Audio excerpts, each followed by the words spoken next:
Dans cet épisode, on défie le général de préparer un plat coréen fait maison pour moins de 10 €. Va-t-il réussir ou va-t-il échouer? La réponse dès maintenant. Comme vous avez pu le voir dans les dernières vidéos, je suis arrivé à un point où physiquement parlant ça commence à être chaud, j'ai dépassé la barre des 100 kg, il est temps de réagir. Oh là là.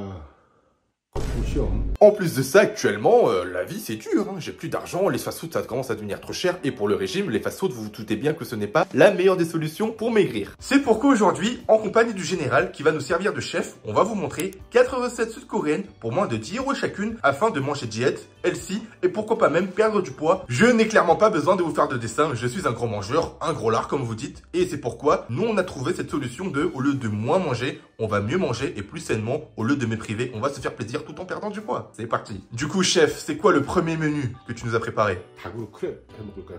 Ok, on va se faire une crêpe avec du poulet coréen. Vous allez voir, c'est magnifique. On a du blanc de poulet pour 3,50 €, une poitrine de poulet. De la cébette pour 1,80 €, ok.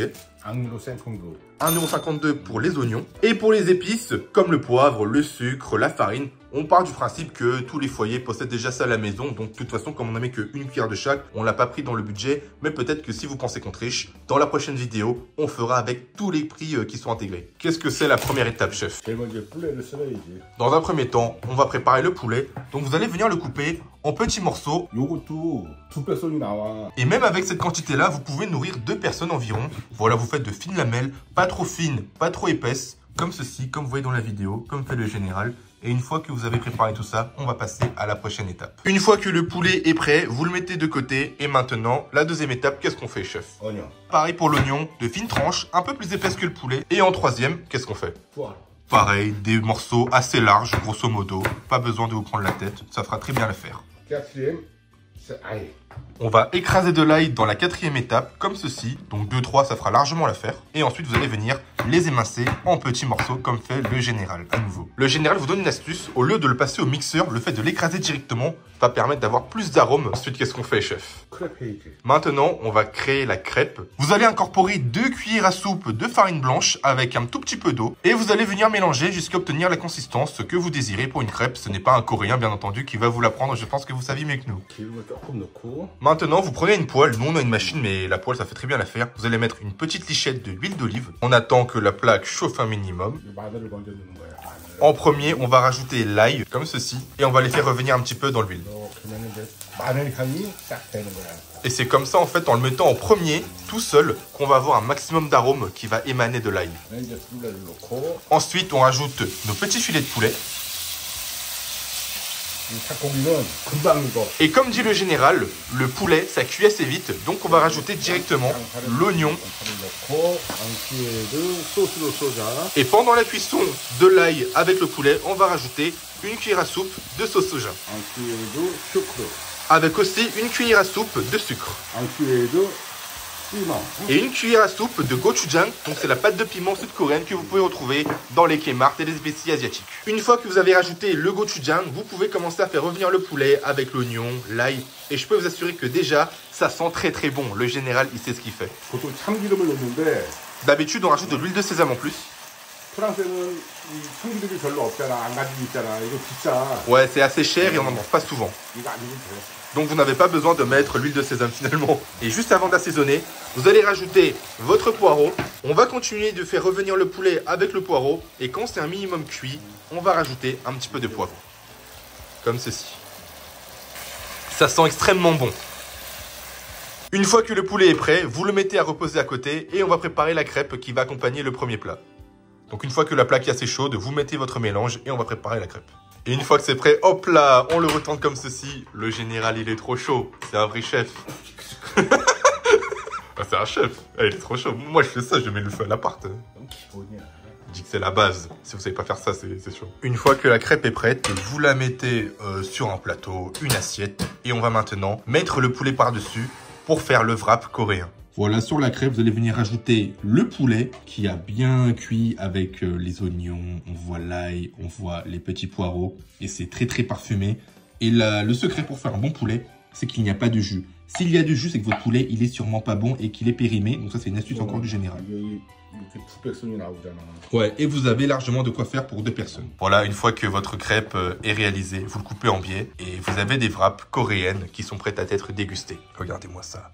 Oh, le général, il se régale. Moi-même, j'ai goûté à côté, là, hors caméra, et c'était une pure dinguerie. Ça coûte moins de 10 €, c'est efficace, simple à faire, et surtout, c'est original. Ça vous change des wraps que vous avez l'habitude de manger. Essayez à la maison, conseil du général. Maintenant, chef, c'est quoi la seconde recette que tu nous as préparée pour moins de 10 €? Ok, donc c'est à peu près la même recette, le porc et le poulet. Donc dans un premier temps, pareil, vous allez prendre votre porc. Vous pouvez prendre de l'échine, une côte de porc, c'est à peu près pareil, de la poitrine, ça revient au même. Et vous le taillez en petits morceaux, comme vous l'avez fait avec le poulet auparavant. Une fois que le porc est prêt, vous le laissez reposer. Et comme vous pouvez le voir, vous pouvez en trouver pour pas trop cher, pour à peu près 2 à 3 €. Et vu que c'est à peu près les mêmes quantités et les mêmes ingrédients, cette recette-là va vous revenir à beaucoup moins cher. Pareil, vous aurez aussi besoin d'un oignon, c'est les mêmes coûts. Il y aura encore du poireau, ce sera exactement la même recette, mais il y a quelques différences que vous allez voir. Comme pour le poulet, vous allez pouvoir nourrir entre 1 à 2 personnes si vous n'êtes pas des trop grands mangeurs. Pareil, vous allez venir écraser de l'ail, c'est exactement la même recette, il n'y a pas d'arnaque. 3 ailes feront l'affaire comme tout à l'heure, vous venez les émincer, et une fois que tout est émincé, vous mettez sur le côté. Comme pour tout à l'heure, toujours la même recette, vous prenez votre poêle, vous mettez une lichette d'huile d'olive. Exactement. Mettez pas trop d'huile comparé à tout à l'heure, puisque le porc c'est déjà une viande qui est assez grasse, donc il ne faut pas trop en mettre comparé au poulet qui est un petit peu plus sec. Et comme pour tout à l'heure, vous allez commencer avec l'ail. C'est exactement le même procédé. Et une fois que c'est un minimum revenu, on rajoute le porc. À la mi-cuisson du porc, comme ceci, vous rajoutez les oignons que vous avez émincés au préalable. Et avec ce procédé, vous allez caraméliser l'ail que vous avez rajouté en premier et il y aura encore plus de goût. Le général, il a tout prévu, les gars. C'est un expert. Et quand les oignons sont un minimum revenus, comme tout à l'heure, une cuillère à soupe de sauce soja, pareil, à la lettre, une cuillère à soupe de sucre. Et c'est là qu'il y a le twist. Au lieu de mettre de la pâte de piment, on va mettre de la poudre de piment. Et même si on pourrait croire à première vue que c'est presque pareil, il y aura une énorme différence dans le goût. Et une fois que tu as mis le poudre de piment, tu vas rajouter les poivrons.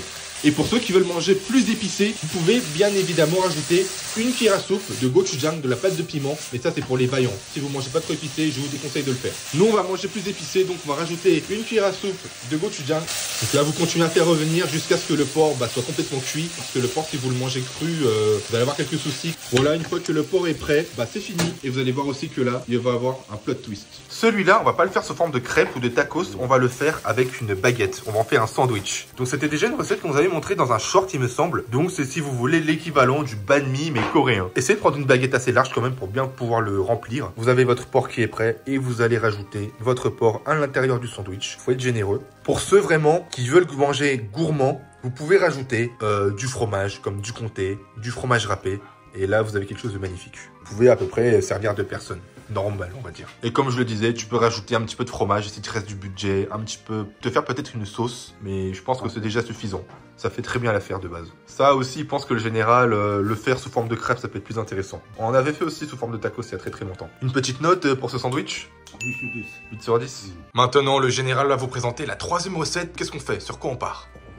On va faire le riz frit coréen national. Ça, le riz, il a coûté à peu près 2,50 €. Ok, le thon, parce qu'on va mettre du thon, a coûté 2,70 €. Les petits pois ont coûté moins d'1 €. Un œuf, les poireaux, un peu d'oignon et la petite carotte.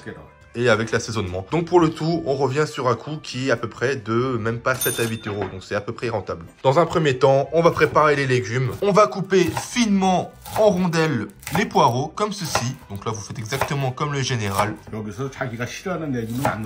Et comme dit le général, pour le riz frit, vous pouvez prendre quelques libertés. Vous mettez les légumes que vous voulez. Et si jamais vous n'aimez pas les carottes, eh bien vous pouvez mettre un autre légume de votre choix, bien évidemment. Une fois qu'on a préparé les poireaux, on s'occupe de l'oignon. Mais cette fois-ci, on va les faire sous forme de petits carrés. Et une fois qu'on a préparé les oignons, on va terminer avec la carotte. Et je vous rappelle vraiment, vous mettez ce que vous voulez. Et pour les carottes, en fait, la vérité, c'est que c'est juste pour l'esthétique, c'est le visuel, pour les couleurs. Donc vous n'êtes pas obligé d'en mettre, parce que c'est le goût qui prime avant tout. Les carottes, on fait des tout petits morceaux comme ceci. Et bien évidemment, entre-temps, on ne vous l'a pas montré, mais vous allez préparer votre riz que vous allez cuire à la vapeur comme ceci. Dans un premier temps, là, vous allez mettre tous les légumes, les carottes, les poireaux, avec l'oignon, pour que ça ait un maximum de goût incorporé dans l'huile. Là, on va mettre les 3 directement et on va commencer à les faire revenir dans l'huile. Et juste après, alors je me suis trompé, c'était pas des petits pois, c'était du maïs. Donc pareil, vous pouvez en rajouter. 보통 뿌티포를 넣는데 뿌티포하고 그냥 마이스를 넣어도 돼. Donc la recette de base, vous mettez normalement des petits pois, mais nous on n'en a pas trouvé, donc on peut mettre du maïs si vous voulez. Encore une fois, vous mettez ce que vous voulez, hein, on est d'accord. On fait revenir.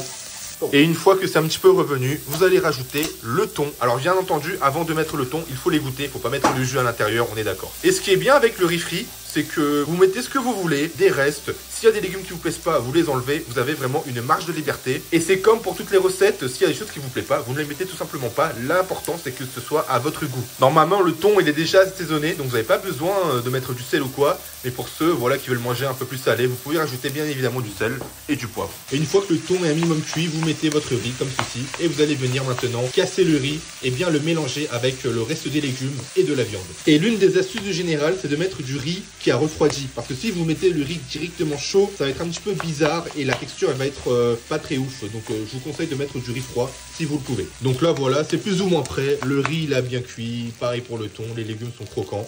Une fois que c'est prêt, vous allez débarrasser à côté dans un bol comme ceci.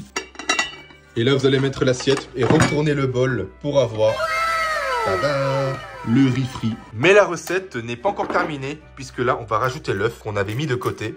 On va venir le mettre dans un petit bol et on va commencer à le casser. On va casser le jaune et un petit peu le mélanger comme pour faire une omelette. Après avoir nettoyé la poêle, on va remettre un petit filet d'huile d'olive.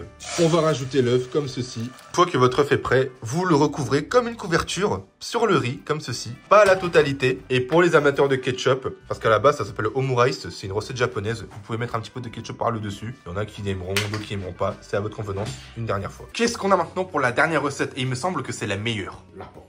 Les lakpoki, donc c'est les ramen fusion avec les tteokbokki, les pâtes de riz coréennes. Et vous allez voir que ça c'est dingue. On va avoir besoin de saucisses cocktail pour cette recette qui coûte 4 €, c'est pas donné. Et bien entendu, pour ceux qui mangent pas de porc, vous pouvez prendre des saucisses de dinde. Les pâtes de riz, 2,70 €. Et 1,50 € le ramen que vous pouvez trouver moins cher dans certains trucs. Avec un petit peu de légumes, donc vous revenez à peu près à moins de 9 €. Et ça, carrément, il y a tellement de pâtes de riz que vous pouvez nourrir entre 2 et 3 personnes. Normalement constitué, encore une fois. Ça, je le tape tout seul. Donc, dans un premier temps, on va préparer les légumes. On va couper grosso modo, pareil, les oignons et les poireaux. Donc, comme d'habitude, si vous n'aimez pas les oignons et que vous n'aimez pas les poireaux, vous prenez un autre légume, il n'y a pas de souci. Comme ça, c'est fait. Et c'est fait. Et la recette est pratiquement terminée. C'était rapide. Hein. Dans un premier temps, vous allez rajouter de l'eau, du coup, dans une casserole. Pour aller un petit peu plus vite, vous pouvez la faire bouillir dans un bouilloire. Mais sinon, vous la faites bouillir directement sur la plaque. Il n'y a pas de souci. Dans un second temps, directement, vous allez rajouter vos saucisses cocktail. Vous pouvez en garder pour une prochaine fois. Vous n'avez pas besoin de tout mettre. C'est déjà assez. Ensuite, on va rajouter les pâtes de riz. Le général, il ouvre ça comme un barbare. Hein. C'est la manière la plus efficace. Hein.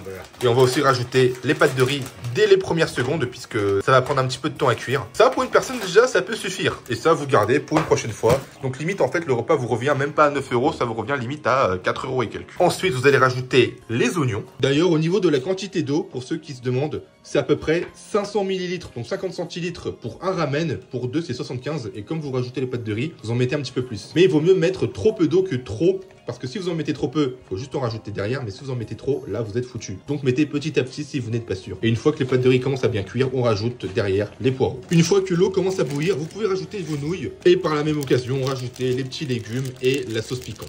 Une erreur que font beaucoup de gens, c'est de laisser les nouilles juste cuire comme ça. Il faut les solliciter. Il faut un petit peu les séparer, bien les remuer avec des baguettes pour qu'en fait, l'air ambiant avec les nouilles se mélange bien. Et les nouilles seront beaucoup plus chewy. Elles ne seront pas imbibées d'eau. Elles ne seront pas immangeables. Et quand les nouilles sont plus ou moins prêtes, vous pouvez rajouter une cuillère à café, une cuillère à soupe, ça dépend de si vous mangez vraiment épicé ou non, de gochujang, la pâte coréenne pimentée. Vous n'êtes pas obligé, mais nous voilà, on aime bien manger épicé. pas obligé. Et pour vraiment les gros gourmands, carrément vous pouvez rajouter de la mozzarella par-dessus, du fromage, des tranches de cheddar pour vraiment avoir ce côté gras et gourmand.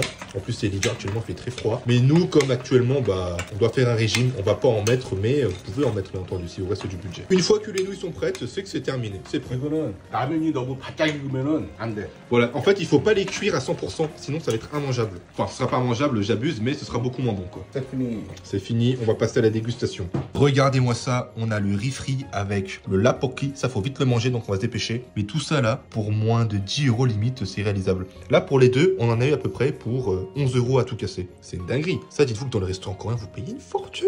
On va passer à la dégustation. Cette fois, c'est moi qui tenais à goûter, tellement ça va l'air incroyable. On va d'abord commencer par le lakpoki. Regardez-moi les nouilles.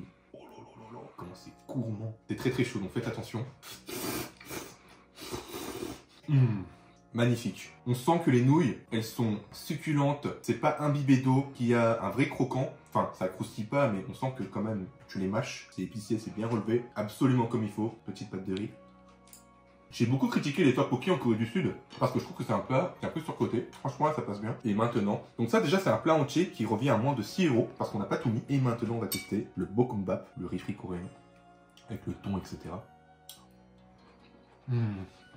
Et pour ceux qui aiment le ketchup, vous pouvez un petit peu mélanger comme ceci avec l'omelette.